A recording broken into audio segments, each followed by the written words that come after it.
As the ube cookies are brought up towards the mouth, the deltoid lifts the arm and the pectoralis major adducts the arm towards the face, circumducting the shoulder.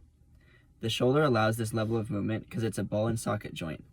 Around the hinge in the elbow, the bicep brachii is what brings the cookie towards the mouth as the primary mover, with the assistance of the brachialis, the synergist.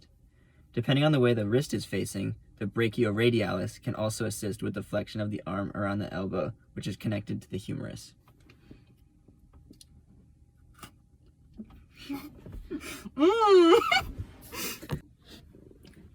To bring the cookie back down to the table, the arm extends with the help of the triceps brachii, the antagonist.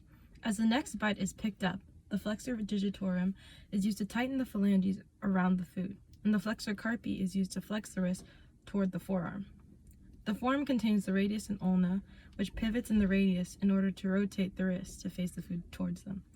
To pick up the food, they use their carpals to pronate the wrists and their saddle and hinge joint to oppose their phalanges to pick up the cookie. When putting the cookie down, the extensor carpi moves the hand outward, and the extensor digitorum opens the phalanges, dropping the cookie.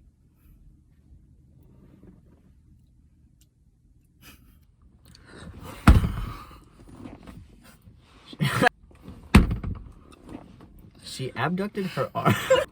She goes into a fit of rage after dropping her cookie. Purple ube cookie!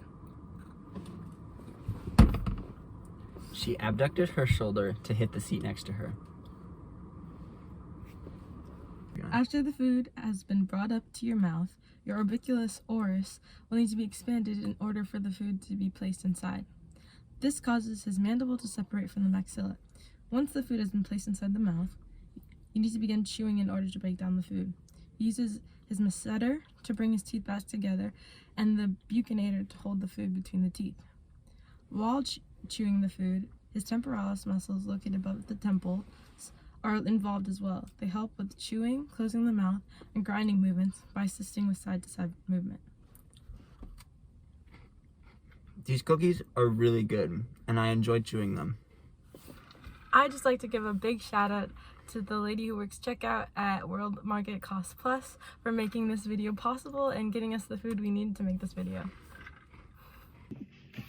He uses his rectus and transverse abdominis to remain upright while sitting and eating.